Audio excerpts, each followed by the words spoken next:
house. Well, never in doubt, right? Never in doubt. You are Locked On Cougs, your daily podcast on the Houston Cougars, part of the Locked On Podcast Network, your team every day.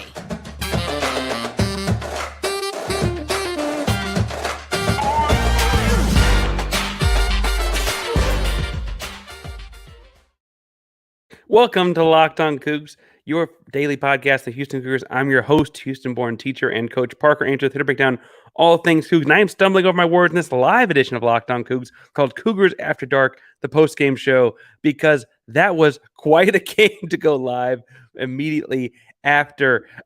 Let's break down some things here, but first, make sure you subscribe down below if you are new to the show. Welcome. Tell your friends. This is all things Houston Cougars all the time. We're at least 5 days a week, each and every day here at Locked On Cougs. Thank you for subscribe. Remember, doing a giveaway every 250 subscribers. We're at we're over 1,600. Our next one is 1,750. I'm still figuring out what we're going to give away at that point, but hit subscribe and hit the bell so you know when we're live, like right now. Now, if you're like at a loss for words and you don't know what to comment to help let us know you're in the contest down below, just tell us the first word out of your mouth once you realized Boogie Johnson had the football at the end of the football game. Now, a lot of stuff to break down here. I think the first thing we got to do is just talk through what exactly just happened. And I'm sitting here, honestly, like, first of all, well, that just happened. Yes, that did just happen. Boom goes the dynamite. Emotional roller coaster. Talking about the last minute of the game. All these live comments are great. Keep them coming. This person says that Nathan was mad before we got the ball back. I think this was the Cougars, the Cigars are the first new team to beat a Big 12 oldie. We'll talk about that in a moment because that is important, I think. Holy Toledo actually beat West Virginia, not Toledo. Okay, it's a bad joke. But let's talk about what just happened, because the Houston Cougars did, as you can tell by now, either across the bottom of the screen or if you have not been living under a rock and have been watching the game live with us, Houston does win the football game 41-39 to get to 3-3 in their first Big 12 win as a football program. Fun factoid here. Houston's first win in multiple fall sports, I think all fall sports, has been West Virginia. The first Big 12 win in women's soccer was against West Virginia. First Big 12 win in women's volleyball was a sweep of West Virginia. First Big 12 win in football is West Virginia. And when January comes around, our first men's basketball game in the Big 12 is against West Virginia. Several people are saying that line. I'm not the first to come up with that, but I think it's an interesting factoid to see. Now, the Dana Bowl may have saved Dana's job, but let's break down exactly how this game happened. First things first, the first half started off ugly offense out of the Cougs start the game, led to a punt. Things just kind of need to get in the groove of the game. The stadium was still filling in, 6 o'clock kickoff on a weekday. Those kinds of things happen. West Virginia drove down and kicked a field goal after a long drive in which I was convinced Houston was never going to stop West Virginia from ever having to stop running the football. And immediately Houston responds with a Matthew Golden, tell me you've heard this before, kickoff return touchdown. That followed a touchdown later. The game gets to 10-7. I'm all over the place right now, reading through my notes. I'm just excited, folks. I'm just excited. A series of punts back and forth ultimately led to an eventual Houston touchdown in the second quarter, and near the end of the second quarter, actually. And Houston went to half up 14-10. Now, I was looking through notes and things like that, and I thought it was interesting that there were some of the things that I had said need to happen. They were kind of halfway to happening by the end of the game. I like Parker Jenkins. I thought needed to get 15 touches. He had 7 at halftime. I thought they need to kind of get after the quarterback Green from West Virginia. They kind of had a couple hits on him at that point. They kind of figured out some stuff to help stuff the run, stuff up front, done those kinds of things. But then West Virginia comes out of the gates from halftime and scores in a 4-play drive for a touchdown, and Houston had to punt on a 3-and-out their following possession. Houston was down 17-14, and I think based on Twitter spheres and Instagrams and TikToks and all their social media, it felt like the general speaking fan base was a little down on things at that point. But West Virginia proceeded to throw an interception. Said interception occurred in the end zone for a touchback. That's Isaiah Hamilton. On that same possession earlier in it, Houston actually got robbed of what should have been a fumble recovery for a touchdown because the fumble happened before the whistle happened and before forward progress was stopped. Long things to break down there if you want to get into film study stuff later. But anyway, Houston picks off the ball. Isaiah Hamilton picks off the ball in the end zone for a touchback and then has a 4-play, 80-yard drive for a touchdown. So obviously, things kind of negated there. Anyway, West Virginia responds to their own touchdown and a long drive. Houston responds to a short drive for their own touchdown. Back and forth here down the stretch. The final possession of the final two possessions of the ball game were obviously where the excitement happened. Houston got the ball back. So Houston's up 35-24, right? Allows a West Virginia touchdown to make it 35-32. Houston gets the ball. Houston has the ball with, just over 3.5 minutes left. And theoretically can start to drive this thing down, get under that 40-second mark and kneel it out or whatever, right? If they just get a couple first downs. Instead, they end up having to punt. They do waste a lot of time and then ultimately have a coffin corner punt that pins West Virginia on the 12-yard line. West Virginia responds with a 7-play drive that frankly looked like it was going to stall out. Houston had a first down incompletion from about the 50-yard line, and then a second down incompletion as well. And then frankly, the third down incompletion made you think, Houston made a big pass breakup. Malik Fleming made a heck of a play on the sideline. It felt like Houston had kind of won the game at that point because it would have made sense with, just under, it was 30 seconds left in the football game, 4th and 10. West Virginia is going to take advantage of the prevent defense, get something underneath for a first down, kick a field goal, go to overtime. That's kind of, I think, what, general, I don't know how, would have thought was going to happen. Instead, they're on a deep rub route, and I think that the inverse of what they hoped was going to happen, the tight end running across the middle of the field, ends up rubbing off the rub route for a deep crosser touchdown with 12 seconds left. Garrett Green, and this is important, the quarterback for West Virginia, gets a taunting penalty after that for a celebration because he's talking to the crowd about this and the other thing. These two teams do not like each other, and they shouldn't. They end up going for 2 after actually bumping back because of a delay of game penalty. They still get the 2-point conversion on what's kind of a chaotic play. The guy has a bobbling catch from his back, not unlike Tank Dell's first preseason touchdown for the Houston Texans. Actually, remember that play? Kind of a bob, just in the back of the end zone. Anyway, Houston gets a short kickoff, or the kickoff is backed up, I should say, from West Virginia because of that penalty from Garrett Green. Houston then, on their first play, does a quick chip away. It takes 8 yards because they get 3, only wastes 3 seconds on the clock. They only have 7 to spend, and gets Carnes out of bounds. And then that gives them the ball at the 49-yard line. Donovan Smith then, in the final play of the football game, he has all the receivers on the left side of the field. He steps in the pocket and gets flushed to his left. Conveniently, that's where the receivers are, though we'll say that it's not great for a right-hand guy to get flushed to his left. He gets flushed to his left, wheels back, and chucks it deep. It looks like to me, we'll talk more about this in a second, that Joseph Manjack tips the ball on purpose up in the air because he is at the point of the front. As he's falling backwards, tips the ball up. Boogie Johnson runs underneath it and catches the touchdown. It doesn't even look like he has the ball at first because he so quickly tucks it and covers it up in a way that cameras didn't even see it at first. And then when he is walking out the side of the end zone with the ball in his right hand, I'm telling you, I said some things that are not safe for work or this podcast. I was that kind of excited. I can't believe that just happened. What a way for the Houston Cougars to win their first Big 12 contest. Remember, West Virginia has beaten TCU and Texas Tech, the two teams that have beaten Houston in the Big 12 play already. West Virginia was, frankly, kind of an inside shot to if they could get past Oklahoma, could get to the Big 12 title game because they have a fairly easy rest of the schedule. And frankly, they were 4-1 coming into this game. They'd beaten Pitt in non-conference. I mean, this was a team that looked really, really talented coming to Houston on Thursday night. Both teams had a bye week last week to prepare for this, and Houston comes out on top. Now, I've got some performances I want to talk about, and some guys I really want to make sure we give all the credit in the world to, because some guys really played well tonight in spite of all kinds of other things going on.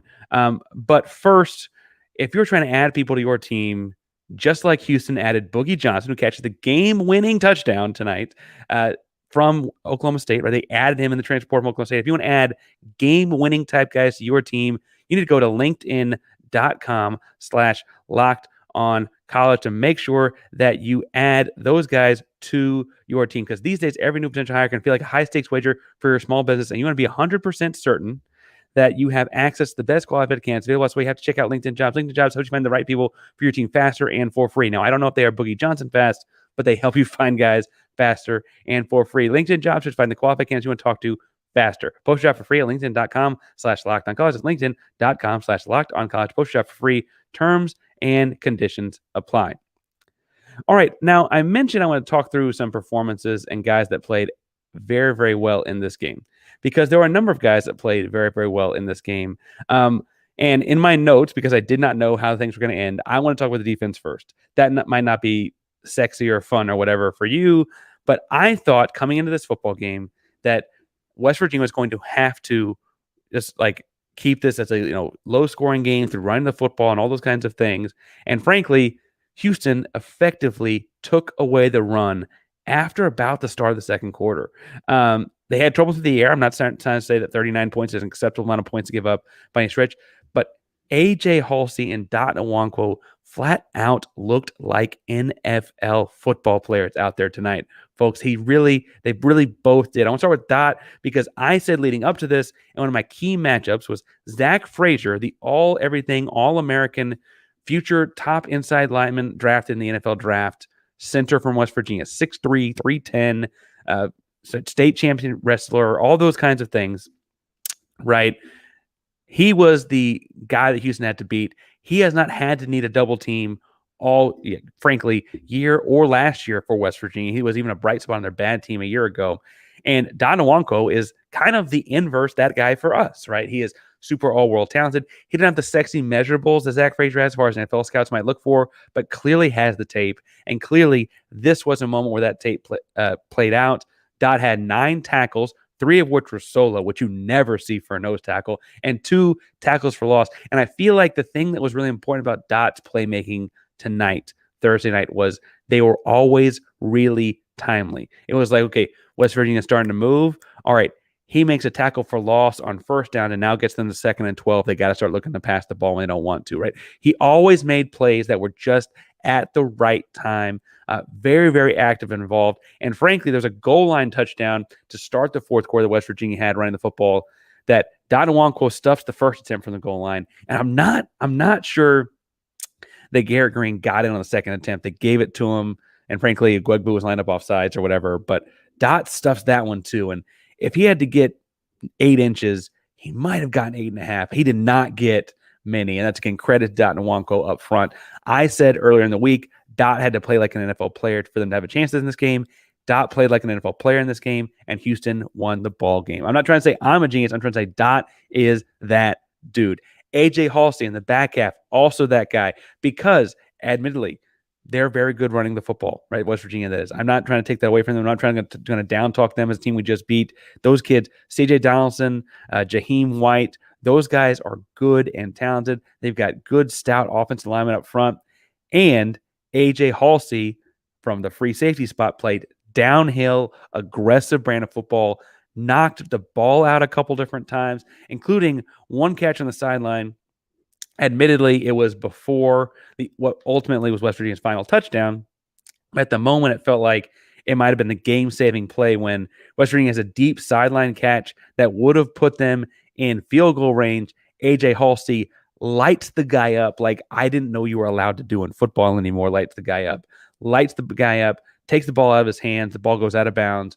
Ultimately, yes, West Virginia does score, but in that moment, it feels like Halsey is making the play that saves the football game. Similarly, in the back half of our defense, all these transfer guys, Halsey coming in from New Mexico. We had Malik Fleming, who was getting targeted because he's a little guy. They thought they could continue to put these 6'5" and 6'6", 6'7" tight ends out there and run crossers on him, and they probably beat him 2 or 3 times. Admittedly, like sometimes size does matter. But Malik Fleming continued to battle, continued to fight, forced pass breakups, forced overthrows, forced difficult throws. Malik Fleming continued to come to ball. He also had one of the weirdest punt returns that only amounted to like 8 yards or something like that, but it was like a weird, anyway, I'm not sure he should have caught that one. But big game out of him as well. Again, they did target him and he did give up a couple deep crossers, But on the whole, that guy made important and impactful football plays in this game. Obviously, Isaiah Hamilton with the pick in the end zone had a couple big plays himself. Isaiah started off this game, and I don't mean to be pejorative about the guy. I like Isaiah a lot. Channel View kid, Texas Southern kid, transferred to the U of H, right? Houston. He started off the game not great. All right, there's a couple times that those run plays got into his outside edge, right? He's got to force contain and force the ball back, and he kind of just lunges his body out there early. And it's a bad look. Over the course of the game, those things changed. Over the course of the game, he adapted to the physicality. And over the course of the game, he continued to make plays that really, really won this football game. Now, I do need to talk about the offense because we have, I think, successfully, I think everyone has been critical of Donovan Smith when it's time. And I think people say, oh, Parker, you apologize. I don't know that I apologize for him all the time. I do point out, like, when he has to get the ball off really quickly because he has a pass rusher in his face, or when he has guys dropping the football, like he hit them in the hands or whatever, right? In this game, he started off kind of shaky, right? He was like 5 of 11 or something at the start of the game. And then he was straight nails. He completed his last 16 consecutive passes, including 4 touchdown passes in the second, 3 of them in the second half. Big time game out of Donovan Smith, the kind of game that you go get a Big 12 experienced quarterback to come play. Obviously, he's not fazed by the size and speed of the West Virginias of the world because he's seen those up close and personal in his time in the Big 12. He was tremendous. And the first play he makes where he hits Manjack on the sideline, I sent some friends a text that said, that's not a play everyone in America makes, right? Like, that's a special play. Don't take that for granted. He's rolling to his left. He sets up. He hits Manjack on the sideline. Perfect pinpoint accuracy. Like, that's not a thing everyone can make. He also made the slot fade that got Boogie Johnson's first touchdown early in the fourth quarter. He also ultimately throws the Hail Mary that, like, again, I think to this point that the intentional play was run Manjack out first as a 6'4" giant beast kind of guy and let him tip the ball up and let the chaos ensue and see who comes up with it. I think that because I've seen other NFL teams do it before, like Green Bay and Aaron Rodgers do that all the time when it was their turn to run Hail Marys, right? He hit Manjack in exactly the right place for that kind of a play. And maybe I'm giving him too much credit. Feel free to tell me I am. You already do. But I think that was on purpose, and I think that that's the kind of way that was drawn up. And if so, again, he hits him in the hands. He also, for what it's worth, distributed the ball incredibly evenly, and this may be somewhat on Coach Birch. This may be on Donovan. This may just be on the wideouts getting open, but Stephon Johnson, Joseph Manjack both had 4 catches. Matthew Golden, Sam Brown both had 3 catches. Dalton Carnes had a catch. Parker Jenkins had 3 catches. O'Laughlin had a catch. Tony Mathis had a catch. Like, guys were spread out all over the field. They couldn't pinpoint on any single receiver for Houston to get in on. As far as receivers go, obviously, Boogie Johnson, 4 catches, 96 yards, 2 touchdowns in the fourth quarter, including the 49-yard Hail Mary catch. Like, you can't not have him at the top of your list for MVPs of this game, right?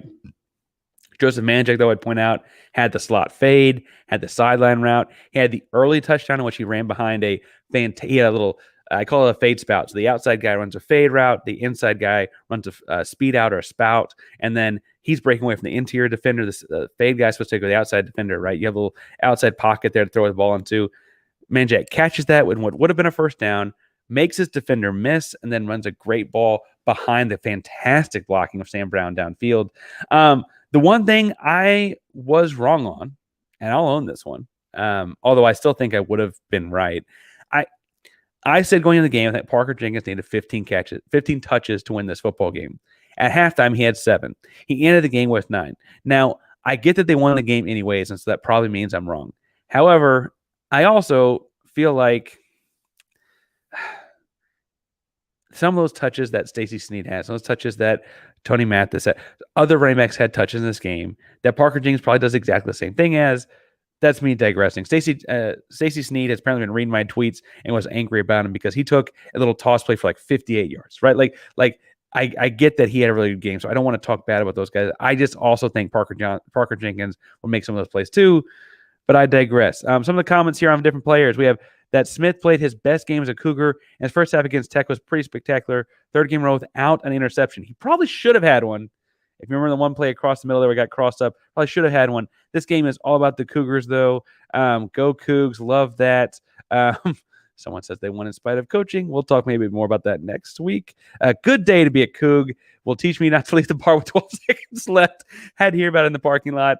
Go Cougs. Hey, man, Mike, you are not the first one to feel that. Trust me. However, I'm glad you weren't too far away to hear. You go back inside and celebrate, I hope you did.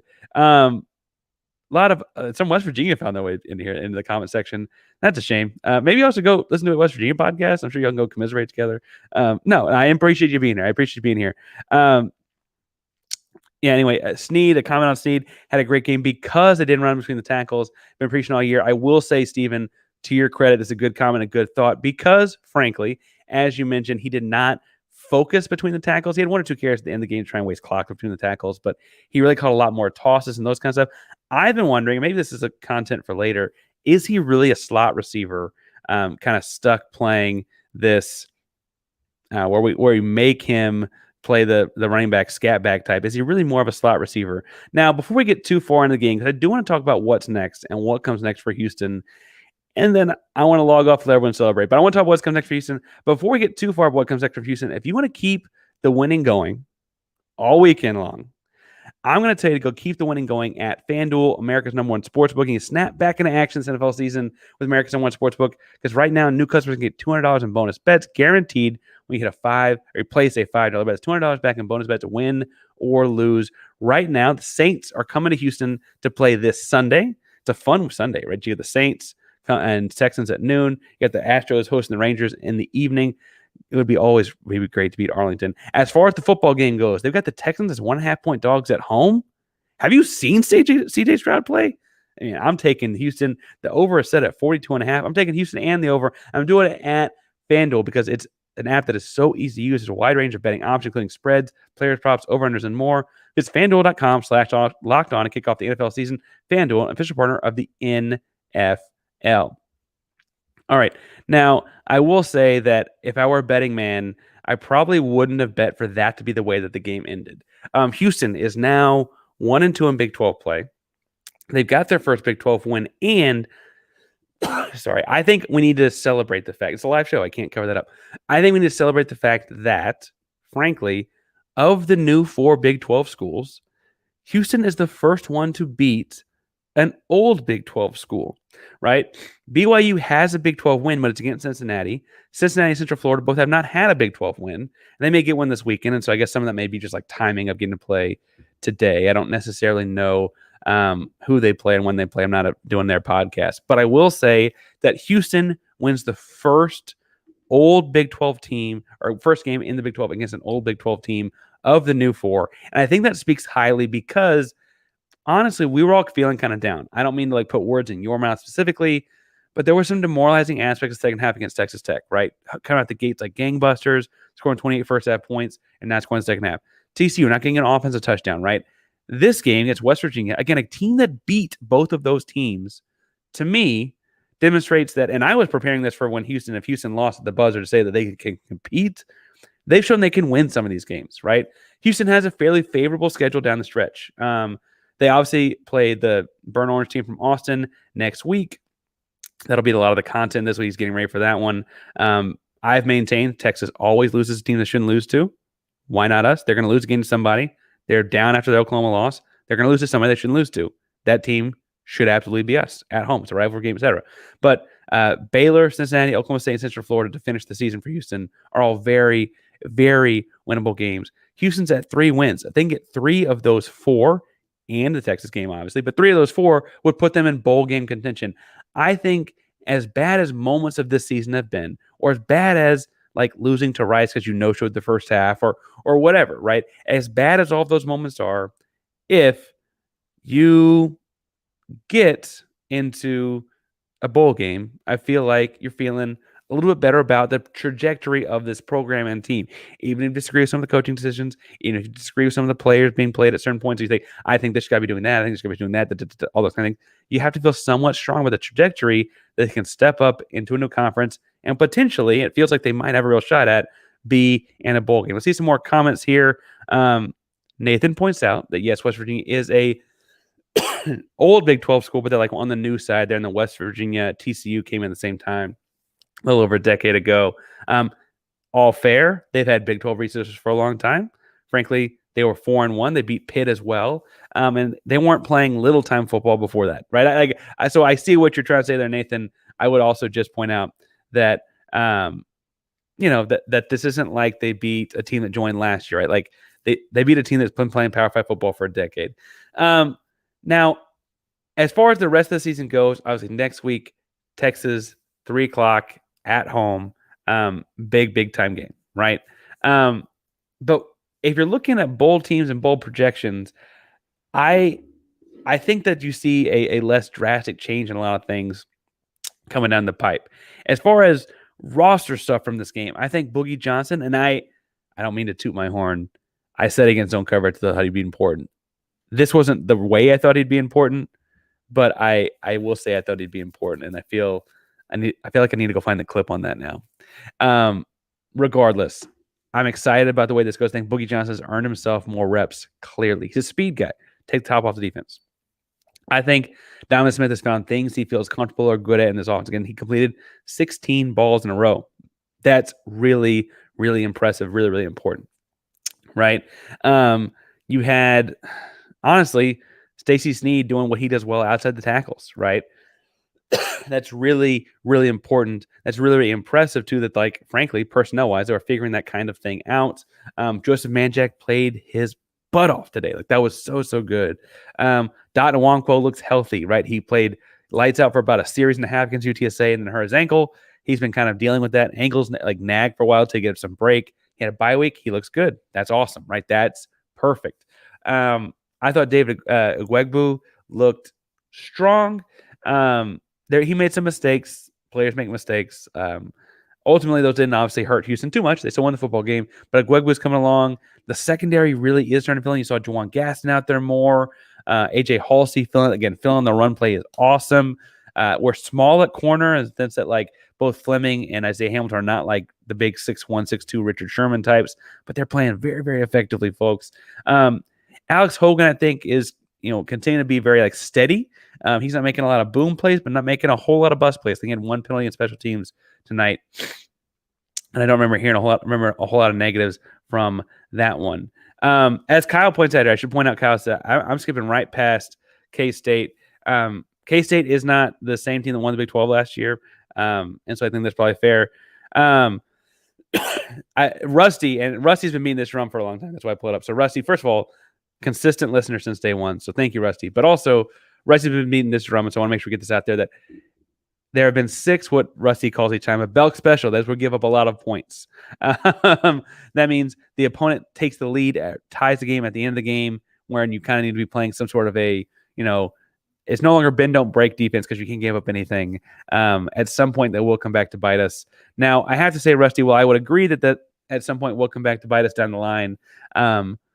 Ultimately, they had him to 4th and 10. And, they did ultimately give up. So I'm looking like the idiot by having any other argument now because, results are results. That is what happened. But in the last few times it's happened, correct me if I'm wrong, Rusty, those would have happened on more the second down play or the third down. They got them to 4th and 10 at midfield where they can't kick a field goal. They're so close to breaking through. And I know I'm forever the optimist. I get criticized for it all the time. But that is me saying maybe something else comes. Now, I'm enjoying this victory. You need to go enjoy this victory too. I have not even checked on what they're saying post-game. I hope Boogie got to talk post-game because I'm so happy and proud of that kid. Transfers to Houston from Oklahoma State. Frankly, got kind of a raw deal at Oklahoma State. He's here. He's ours. He's winning freaking Big 12 football games for us. That's so awesome for that kid. Donovan Smith, again, same kind of thing. Got kind of the wrong rub at Tech. He comes here. He wins on a Hail Mary. When they tell him he can't throw when he's up there, that's awesome too. I want to go see what these guys had to say.